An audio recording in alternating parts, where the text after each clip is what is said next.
le temps s'était réchauffé. Sous l'ombre des chênes, Lenny continuait de progresser.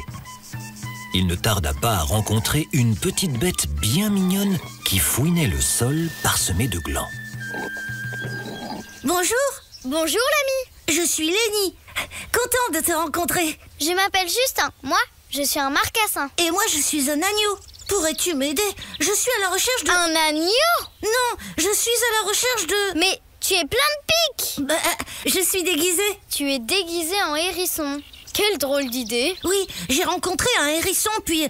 Enfin, bref, pourrais-tu m'aider à sortir du bois et à rejoindre la bergerie? Sortir du bois? Moi, je ne sais pas. Mais on peut demander à maman de nous accompagner. Où est ta maman? Elle n'est pas loin. Elle déjeune des glands. Mais elle n'aime pas trop être dérangée durant ses repas. Attendons qu'elle ait fini. On pourrait jouer. Très bien. À quoi veux-tu jouer? Au cochon pendu? J'y joue tout le temps. Non, je veux jouer à saute-mouton. Allons-y.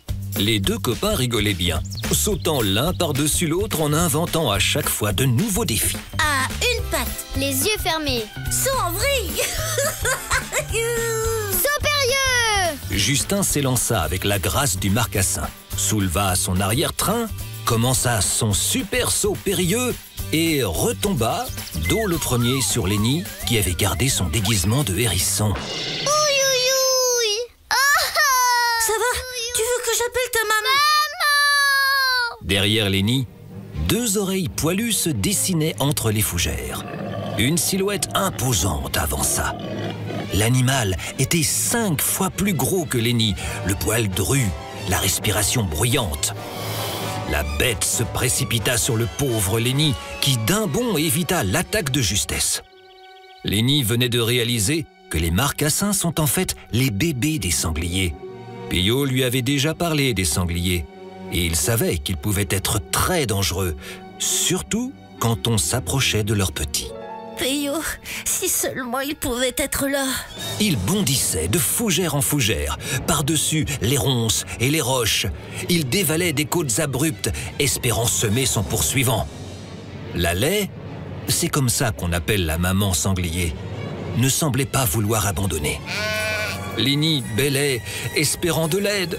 Mais qui pouvait encore venir le sauver? Il était trop descendu dans les bois. Il se retrouva devant une paroi trop pentue pour être escaladée. Le souffle de la laie résonnait derrière lui. La poussière dégagée sous ses sabots remplissait l'atmosphère. Aucune échappatoire ne s'offrait au petit agneau. Lenny ferma les yeux. La laie chargea.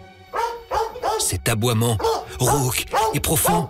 Oui! Peyo! Le majestueux patou se dressait devant la laie, protégeant de son corps le petit Lenny. Déguerpis, ou sinon... Lenny était si heureux de voir son ami, mais il était aussi très inquiet. Peyo était grand et fort, mais la bête à qui il faisait face était furieuse. Peyo ne dit plus rien. Il regardait intensément l'assaillant. Le temps semblait figé.